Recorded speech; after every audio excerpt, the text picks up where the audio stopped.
On va prendre un verre d'eau, un stylo. On télécharge le PDF, le livret de travail et c'est parti. Je te donne rendez-vous à la page 17. Alors avant toute chose, on va résumer un peu la journée d'hier. Comme tu l'as compris, on est dans un monde qui est de plus en plus concurrentiel, où il y a de plus en plus de monde, de plus en plus d'informations, de plus en plus de talents, de plus en plus d'opportunités aussi, mais de moins en moins de possibilités de les saisir. Et il va te falloir, si tu désires être concurrentiel dans ce monde qui bouge et qui évolue à une vitesse hallucinante et exponentielle, te réinventer en permanence, monter en compétences, t'élever en niveau, apprendre de nouvelles choses, maîtriser de nouvelles connaissances. Pour cela, 12 étapes très simples. La première étape, c'est tout simplement de définir exactement quelle est la compétence, quelle est la connaissance que tu veux maîtriser. Deuxième étape, c'est le pourquoi. Pourquoi est-ce que tu veux maîtriser cette compétence? Quel est ton pourquoi? Qu'est-ce qui te fait vibrer à l'intérieur de toi? Est-ce que c'est quelque chose de émotionnellement lié, très fort, très puissant, ou est-ce que c'est juste une petite lubie comme ça? Troisième étape, tu vas devoir décider du niveau de compétence que tu veux atteindre. Est-ce que tu veux être juste un amateur? Est-ce que tu veux être un bon connaisseur? Un expert? Ou alors est-ce que tu veux devenir un maître absolu dans cette connaissance, dans cette discipline?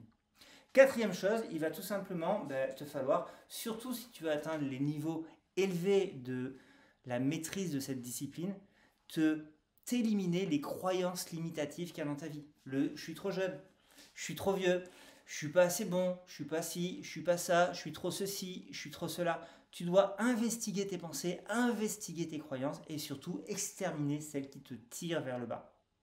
Ensuite, une fois qu'on a exterminé ces croyances, la cinquième étape, c'est on va y consacrer évidemment du temps, idéalement dans une immersion la plus totale possible. Rappelle-toi de l'exemple d'hier. Si tu veux apprendre l'anglais, est-ce que c'est plus simple d'apprendre l'anglais dans une salle de classe 1 heure par jour? Ou est-ce que si tu vas vivre en Angleterre, vivre aux États-Unis, tu seras complètement immergé dans la connaissance et ça va aller beaucoup, beaucoup plus vite? La sixième étape, apprends de tes erreurs et fais-en tes meilleurs enseignants. Ça veut dire, comme on l'a vu hier, qu'il va tout simplement falloir accepter que des fois tu aies des paliers, que des fois tu fasses des erreurs, que des fois tu expérimentes des échecs, mais au lieu de les laisser te faire effondrer, pardon, tu vas devoir apprendre de ces erreurs, apprendre de ces échecs pour en faire tes meilleurs professeurs.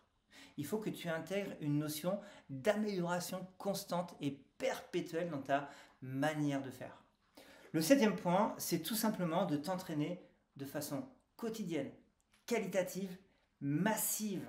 C'est-à-dire que lorsque tu veux acquérir une compétence, l'expérience fera la différence. Et l'expérience, comment on l'acquiert? Tout simplement en s'entraînant, en y consacrant du temps de manière régulière, idéalement, quotidiennement, et un temps qualitatif. Il faut le faire avec passion, il faut le faire avec envie, il faut être focus sur ce qu'on fait, et bien sûr de manière massive.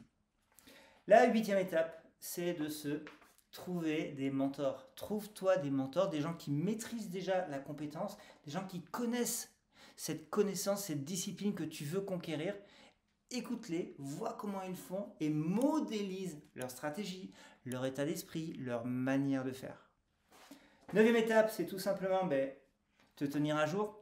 Te tenir à jour des actualités, des nouveautés, des évolutions de la discipline, de l'industrie. Si c'est un sport, tiens-toi à jour des compétitions.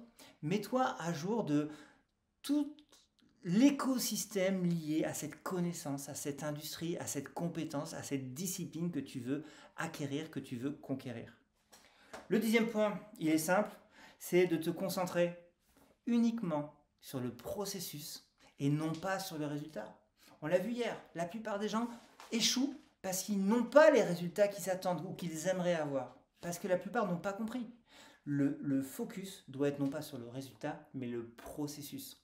Plus tu améliores le processus, la capacité à faire, la manière de faire, la méthodologie, les réflexes, les habitudes, plus tu vas te diriger avec succès vers un résultat. Alors peut-être qu'il ne se verra pas au départ, mais là, je te garantis que grâce au pouvoir de l'effet cumulé, si tu améliores chaque jour un peu plus les processus, non seulement un jour tu auras des résultats, mais en plus tes résultats seront exponentiels, c'est-à-dire qu'ils vont arriver et exploser d'un coup. Ne te concentre pas sur le processus, pardon, ne te concentre pas sur les résultats, mais exclusivement sur le processus. La 11e étape, elle est simple. C'est tout simplement, dès que tu atteins un niveau intermédiaire, mais mets-toi à enseigner ce que tu sais faire. Apprends aux autres ce que tu as appris, les méthodologies, les stratégies, les états d'esprit, les connaissances que tu as, partage-les, enseigne-les. Comme on l'a vu hier, ça aura un impact vraiment important sur ta capacité à grandir. Parce que d'une part, tu vas asseoir ton niveau de connaissance, mais en plus, le fait d'interagir en mode j'enseigne va te mettre en confrontation avec des élèves, avec des personnes qui vont apprendre de toi et qui vont peut-être te poser des questions ou t'amener des points sur lesquels tu n'avais pas pensé. Et du coup, ça va te forcer à y réfléchir et tu vas connecter ces points avec d'autres choses, etc. Et du coup, non seulement ça va asseoir ton niveau de compétence, mais ça va le développer encore plus. Et enfin, dernier point, l'étape 12, lorsque tu as fait le choix de devenir un maître dans une compétence, dans une discipline, dans une connaissance, la réalité c'est que tu vas être forcément confronté à un environnement, à un univers où il y aura plein de gens que tu vas rencontrer au fur et à mesure qui vont eux aussi aller conquérir cette expertise. Et entouré d'experts, tu vas vraiment énormément évoluer. Mais paradoxalement, et ça c'est valable dans l'immense majorité des cas, quand tu es dans un groupe d'experts, la plupart pensent pareil. Si tu veux vraiment sortir de ce niveau d'expert pour devenir un maître ultime dans cette connaissance, dans cette compétence, dans cette discipline, dans cette industrie, dans ce sport, dans cet art, peu importe ce que tu choisis, si tu veux devenir un maître ultime, il va falloir, au-delà du groupe d'experts qui en savent vraiment déjà beaucoup, aller dans une dimension nouvelle au niveau de ta pensée, au niveau de ta manière de faire, au niveau de ta conception des choses.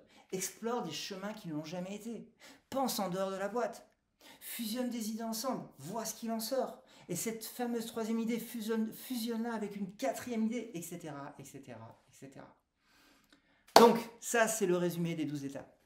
Maintenant, une fois qu'on a ce schéma, qu'on a cette stratégie, cette méthodologie pour acquérir une compétence, on va passer à l'action. On va passer à l'action.